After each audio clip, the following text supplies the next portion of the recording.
All right, welcome back. Now, Breakfast Daily is continuing with a very fascinating conversation this morning.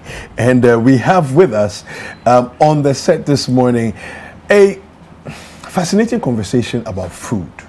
All right, and I'm going to introduce to you our guest this morning. He's Princewel Mensah Eklu, and he's the founder of Wachehini Catering Services. And we're going to dig into his story a little bit.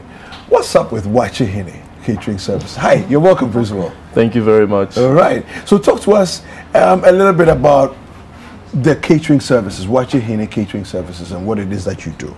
Okay. Basically, Wachehini is like how do I say it? A service, because it's more than a catering service for me. For me, it's more about a culture, and also pushing out, you know, the Ghanaian identity, and also serving people with really good quality, healthy food. So it goes beyond the normal catering service where we just, you know, push out food for people to eat, but then, you know, every little detail or every little thing has been thought into detail, and that's why, you know, Wachehini actually exists, you know, and the name, you know, Wachehini, to say that we are actually on top. The king of Wachehini. Exactly. Have you always been a foodpreneur? No, I think I've just been an entrepreneur since I was young, but I love good food, not just any food. I love good food, and thus Wachehini, and I always tell people that, you know, I eat my own food. So how did you get into actually preparing it for sale? Well, my mom used to sell food. She actually used to sell wache as a kid, and that's actually how she brought us up. But then eventually also I was always thinking of what we can do to also push our culture and identity out, and I thought that wache was one of the most balanced meals that Ghanaians have, because I think it's one of the only few meals we actually have with vegetables. You know, exactly, and then protein. So I was like, you know what, and the packaging and the fact that we own it, because sometimes people talk about jollof, but jollof is not really from Ghana. So I said, actually, wache is one thing where I know for sure it's from here. Other countries have variations, but you know, I feel like what we have here, in my opinion, is the authentic, unique, you know, wache. Proper Ghanaian, yes, exactly. Food. So yeah, that's okay. But talk to us a little bit about your background in terms of education and what it is like for you to what do your colleagues, your mates, your peers think of what you're doing in terms of the wache? I mean, you sit in class. Okay, in terms of academics, in class with certain people, and everybody's aspiring towards this bank, this corporate institution, and all of that, and then you are thinking, wache is what I want to do. Yeah, interesting. I studied marketing for my undergrad, and I have a master's in international affairs. But then, again, you know, so don't you see you're rushing past it. You're rushing past it as if it's like nothing. Okay, so number one, you have a master's. Yes. And then a master's in nothing less than international affairs. Yes. Okay, let's go back to the conversation. Yeah, you know, everybody and what really drives them. You know, for me, good food drives me, and I'm seeing myself as an ambassador for Ghana and Africa in general. Yeah, you know, I still work, and I still, you know, do my little bit in terms of, you know, what I studied. So I still work in international affairs a bit. But then, you know, normally when I meet people at events, they are like, you know, what do you do? I say, I sell wache. And then from there, I moved to the... So once someone actually classified everything I did, and just like, it's interesting that you talked about your wache, your other business, and then your international affairs job, exactly. And I was like, yeah, you know, it's my passion, and that's what drives me, and you know, it's kept me up at night for so long. So, but with my 9 to 5, yes. Wait, so with international affairs, do you work at the Ministry of Foreign Affairs? No, I work at the French Embassy. At the French Embassy? Very nice. Exactly, yes. I work at the French Embassy. Okay. Okay. How long have you been doing this? A year, actually, a year and 2 months. Okay, so prior to that, you had no plans on doing this? What was the catalyst? No, actually, when I was in uni, my second year, so that was probably like 8 years or more ago. It makes me feel old, but oh, please, please. When I was in uni, I know, right? I know, right? Really? Come on. So when I was in uni, the guys and I talked, and you know, I said, guys, you know, we all have, you know, our, in quotes, what's our 9 to 5 or what we want to be. However, I feel like we should also look for something on the side. I've always been someone who's always wanted to venture into different stuff. And therefore I told them, let's have a joint, like, you know, boys or something. Okay. But then I just said it in passing, and normally when ideas come to me, it just comes like that, and then, you know, I have to work on it. So this has been in the works, it has been in my mind for years now. But then I just started working on it, like, let's say 2 years ago. Okay. So I did like a 9 months intensive incubation with the British Council and GIZ, and then from there I was like, okay, let me push this and see. And I started during COVID, so I wasn't even sure it was going to work. But for me, it was also the fact that I wanted to get feedback.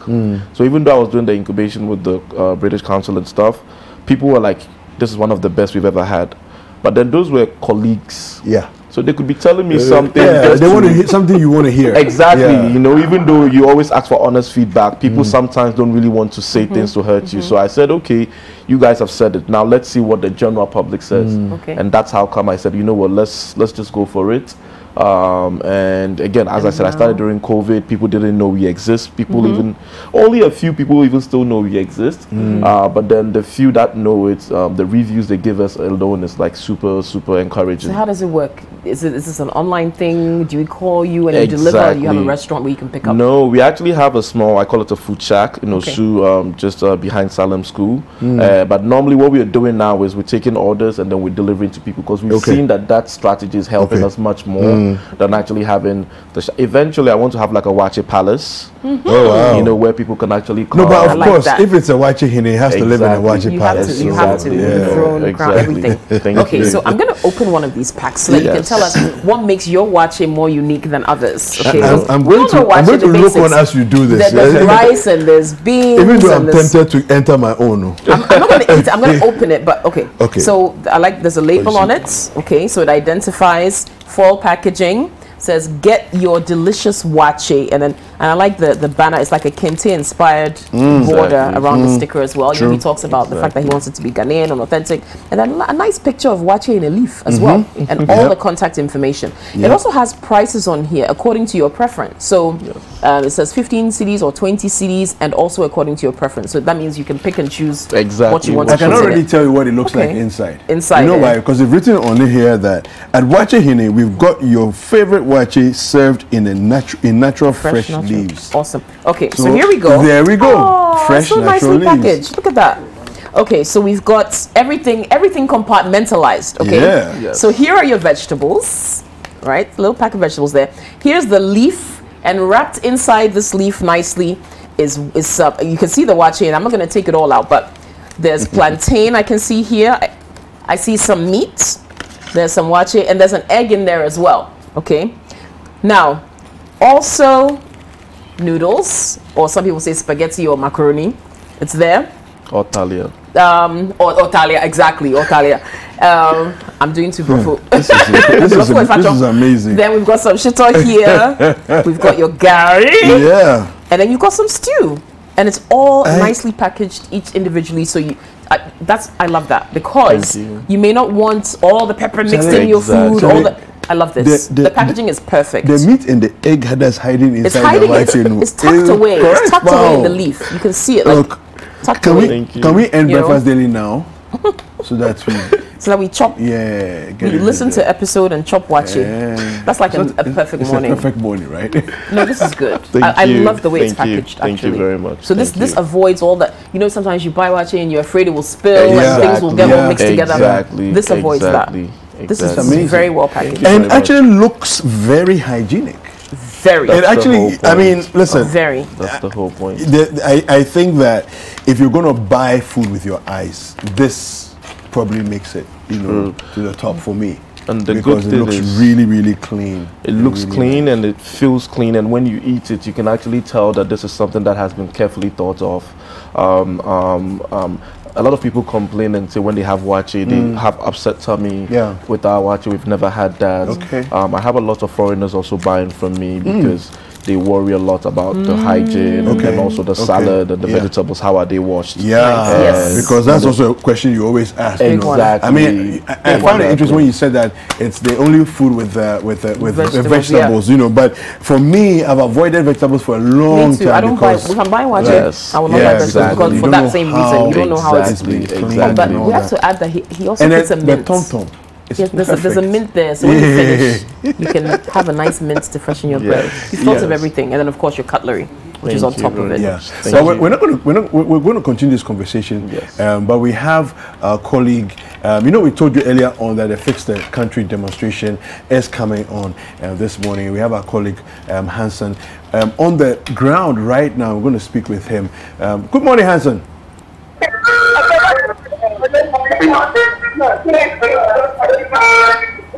Hello, Hanson. Hello, Hanson.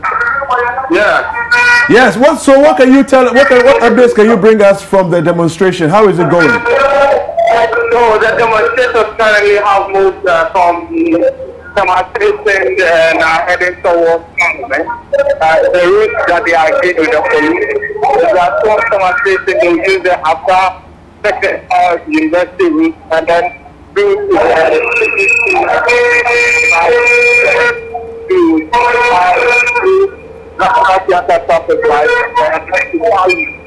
currently, the Octagon and the Access which is some few meters away from the South Technical University. So the protest started very some few minutes ago. There's a high floor.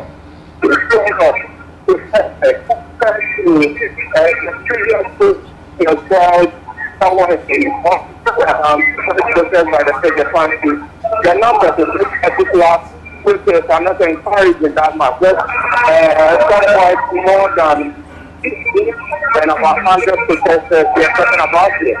Now, what we are indicates that the numbers really do not matter, and it has to do with the principle for which we are embarking on this particular protest.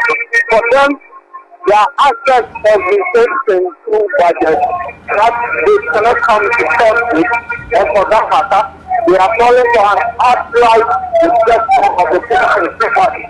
Some of it we talk about is the electronic transaction levy, which the finance minister indicated was going to apply to people who engage in transactions beyond standard Ghana civil duty and take out that's one particular levy.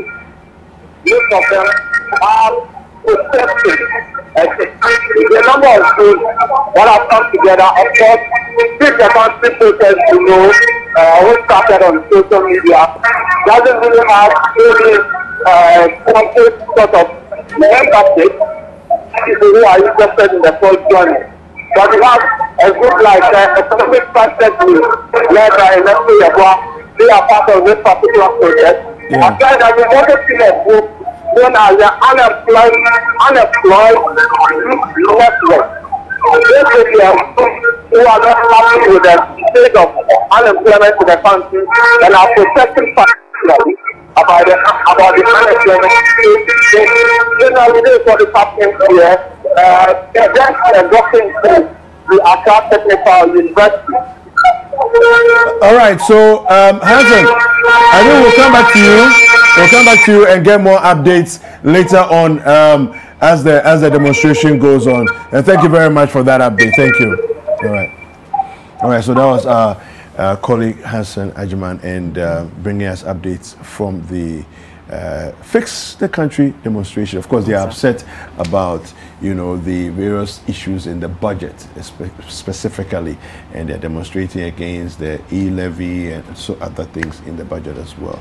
Yeah, but Wachehine is with us and still continue the conversation. Now, what you said you have a, did you say a hut or a shack in Osu?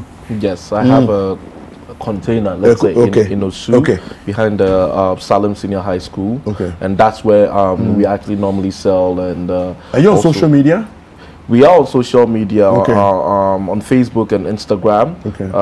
We do not do a lot of social media push and stuff. Okay. However, luckily our customers and clients who really like the food promote us through word of mouth. So I have people who buy from me. I've seen some celebrities coming by, like, you know, just passing by, and I see them buying from us. And I think that, you know, people, the reviews people give us, and just the fact that people actually appreciate what we do is what keeps us going. Is there a reason you don't do a lot of social media push? Well, we are new. And also because at the moment I started during COVID, so the idea was to just test the market and see what the response would be like. And since the response has been great, now we are actually putting in place measures to actually start doing a big push. And also, you know, sometimes these things, when you start too big, and you often see that you start buying from someone, it's good, and then eventually the quality kind of like goes down. And what I want to do is I want to keep it consistent, and I want to make sure that I have the manpower and I have the resources to make sure that even if I should start serving 2,000 people a day, I can still stay where I am without compromising on the quality. So that's that, you know. So I have people from Tema who buy from me. I have people all the way in Ebri and people in Medina. And you deliver all over. And we deliver, you know. And normally what we do is we put it in on a delivery dispatch rider or in an Uber. Some people say they want it in an Uber because sometimes with a motorbike, by the time it comes, they're like, bring it. Somebody can order for like 60 packs, 60 CDs of Wache, and the delivery fee is 90 CDs. And I'm like, sometimes I'm like, are you sure? You know, sometimes I'm like, are you sure? They're like, don't worry, just send it. 60 CDs of Wache and then the delivery is 90 CDs, but it's not a problem. It's not a problem for them, you know. And I'm like, well, you know, all these kind of like adds to why we keep doing what we're doing. And do you have any plans to branch into any other dishes, or is it strictly going to be Wache? Ideally, actually, we do jollof also, and we do plain rice. We do events. We've done events for some big companies. However, the brand itself, what we are trying to push is the Wache, because we want to take it all across Africa and then outside of Africa. That's the goal. Yes. Okay. How much is this pack here? Okay. So basically, this is 20 CDs. Okay. Because you just get the basics. But then I know people who are like, okay, I want. And this is the basics. Yes. Oh wow. But then, as I said, you can also come and buy according to your preference. But some people don't want to think too much. They just want you to just send a pack. Yeah. You know, this morning we've done deliveries. That's actually more common than not. Yeah. You see, exactly. Just send it. Just send the pack, you know. So then I have people who, like, you know, say, okay, I want 3 pieces of fish, I want this and that, and then we calculate it according to what they are buying. Okay. But then, you know, people also come and they're like, okay, just give me this, that, and that. I don't want this. But often we get people buying the 20, 25 CDs, 30 CDs, and even 40 CDs packs. Nice. So let's give somebody a reality scenario. Yes. I live in Mile 7. Tomorrow morning I wake up and I say, I want 3 packs of Wache delivered. Yes. Okay. How much are we looking at? And I say, I want a standard pack. Okay, so basically you want the standard pack. We have different types of protein. So we have the fish, we have the beef, and then we have chicken. And we always ask people what they want. Because sometimes you deliver and then they're like, oh, I wanted this. So we always ask. We have a WhatsApp line. Oh, okay. Yes, we're constantly texting with our clients. And when they text us, it's easier because that way you can refer back. Yeah. And then that way we just say, okay, so what do you want? Do you want everything? And we tell you that, okay, our basic pack, you know, has this, that, and that, but it doesn't include this. Okay. You know, some people are like, oh, okay, but I want this in addition. And then we know that, okay, we are going to cost you for the supplement you're asking for. And you tell us, you send us your location. We ask you what time you want it delivered. I have people who sometimes order 3 days before. Okay. Because sometimes at 9 or 10 a.m. Our food is finished, we've sold out. Wow. Yes. So when you say sold out, how many did you prepare for the day that you're sold out by 9 or 10? Very good. So because again we've started, sometimes we have, I don't know how to talk about the coolers, but sometimes in a day with, let's say, 120 packs, we are able to quickly get, you know. And sometimes I call my staff and I'm like, can you send me one? They're like, oh, please, it's finished. And I'm like, okay, thank you. They're to the side. You know, like, no, so yes. So it's good. 120 packs. That's a lot. Good patronage. That's good. For someone who just started, and because we haven't really done a lot of push on social media, I can say that it's good. And I won't lie, some days we stay there till like 2 and you feel like, you know, it's a slow day, but that's how it works. You know, that's how it works. So exactly, that's how it is. And, you know, we don't get discouraged, we keep pushing. And because, you know, I have clients saying that, watching, you don't stop, keep going, because it's going to get there. And yeah, as I said, the idea is to go global. So so you said you have a WhatsApp line that you communicate with people on. Yes. What's that number? 024 354 678. That's 1024 354 678. Okay. It was going to be a beautiful number. You know, 5, 6, 7, 8. I know, right? Yes. And then the other one is 054. So what I gave is actually my personal number, because sometimes some people also want to deal with me directly, because they just be like, Prince, send me 10 packs, send me 5 packs.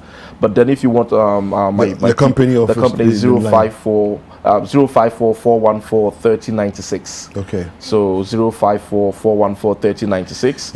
And I also put my number out there because sometimes I think that it's easier if I also follow up directly with customers and clients. So sometimes I actually text people. I'm like, okay, how was the service? And people always say, oh no, your people are super nice. They're very professional. They smile. They try to understand. I think it's critical to stay on top of that. You know, because again, some of the most successful businesses, you realize that no matter how big the company gets, the CEO is always checking on certain key things. You know, there's a few messages that have come through here. Larry in Dansuman saying that, wow, this must be really lucrative. Well, you know, instead of saying that I'm an unemployed graduate, you can, you know, get into something like this, if you're passionate about it, though, that is. Quickly ask him where he's located again. This is Sandra in North Kanishi. Okay, so we're actually located in Osu, not very far from the Salem School, just behind the Salem Senior High School. It's like, and when you go to Google and you tap in Wachihini, it will literally bring you there and take you to our location. There you have it. Yes. There you have it. Fantastic. Cool. Well, we're going to look forward to enjoying this. No, I can't wait. And please, nobody should put their eyes on my own. All those of you who are watching in the behind the cameras, you know, don't put your eyes on my own. Timed it. Those people who are watching behind the cameras. Okay, so there's one thing that people love in Ghana. Now, I don't know if it's a developing culture, but I think for me it's exciting to know that night watching is something that is a thing. You know, sometimes you're just hungry and that's all you want. Exactly. Are you in that space yet? Do you want to get into that space? Are you planning to do that? Good question. I've actually had a lot of clients tell me about, you know, thinking of going towards the nighttime service. And the only thing that I'm saying, I'm thinking of now is I want people to know that we exist, and then I can actually push it towards the nighttime. Because if you do come towards the nighttime, some people are very careful where they are buying food from. They want to make sure that they know they can trust this brand, where it is, where it's coming from. And I think at nighttime, sometimes it's difficult for you to be able to actually show people that you're genuine or you're clean. So that's why we're pushing towards the day now. And then when people actually get trust the brand, and know the brand, then we can actually start doing nighttime food. And as I said, I think it's a brilliant idea. Stuff, so I like it. More messages coming through. Dan Hamilton says, good morning. Today is my mother's birthday. Okay, he's not talking about watching. Maybe he should send his mother some watching. Because he just sent that message and it looks like he's watching. I think he wants some watching for his mother. But happy birthday to your mother. This one is coming from Alfred in Tema. He says, kudos Prince. Abuna in Afinia says, unemployment is no excuse. And you couldn't have said it better, Abuna. And then this one is asking, Doreen in Amrahia is asking, how long have you been doing this? She missed that part. I've been doing this for like a year now, let's say. And funny enough, actually, I quit my previous job. So I was unemployed. And I said, okay, I'm going to do watch. And I had people, even some of my family, they were like, you did your master's in international affairs, you're about to sell watch. How does this correlate? And I said, well, you know, it's, and people are making money from selling food. A lot of good money. And especially when you keep your overhead low. Exactly. I mean, people who own huge restaurants make good money, but they also have huge overhead. Keep your overhead low. Really minimal. Very You're minimal. making good food that's patronized. That's it. I mean, it's a recipe for success. Yeah, definitely. I think that, right now, yes, unemployment is definitely there. Things are difficult, but people are making it. And if people can do it, we can also, push. And like for me, this is literally something that is Ghanaian, and I can say that more than 30% of my clientele are foreigners. They they love the fried plantain. They love the fact that it comes in the leaves, and that's, I think, and most importantly, it's clean. Very clean. I mean, for me, that's everything. Very clean. There's always this argument, passion versus, then doing the necessary. So people say, look, listen, just stop all those fancy ideas, get a job. And, what do you say about that? What's the place of passion in terms of living life and being fulfilled and still making money? I think, first of all, you need to do what you need to do to live. To live. I wouldn't tell someone to quit whatever you want to do and get into a sector that you really do not know how it's going to go. It's a huge gamble. For me, again, I always have the fact that I have something to fall back on. I have something to fall back on, which is my 9 to 5, which eventually I'm going to be, done. I'm a consultant, so, when my consultancy period is over, I'm going to be pushing Watching Hine full time, and I'll be barging into offices and telling people to buy this. I'm like, cancel your lunch and buy this one, because you will not regret it. I think that, you should always make sure that as you're trying to go towards the passion, you also take care of yourself. As I said, I have my something, and then I'm doing this gradually on the side, and now that I have seen that it has picked up, I'm like, okay, then now I can actually go full throttle. So yes, just that's all I'll say. Yeah.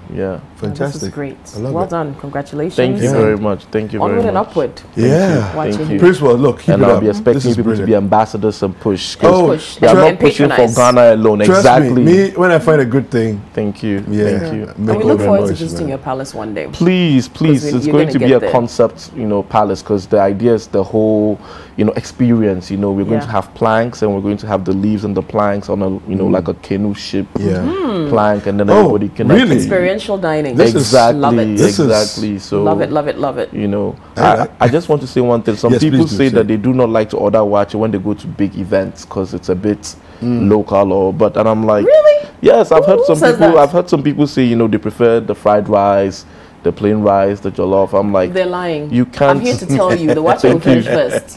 Exactly. Please. So I'm like, let's own our own and then push it out there. So yeah. Well, Princewel, thank you. Thank you very much. Thank you so much. I appreciate it. We've been speaking with Princewel Mensah Eklu, and he is the founder, and clearly the brains, team lead, creative director, everything behind Watching Hine Catering Services. Reach out to him. What's the WhatsApp number again? 054-414-3096. Fantastic. All right.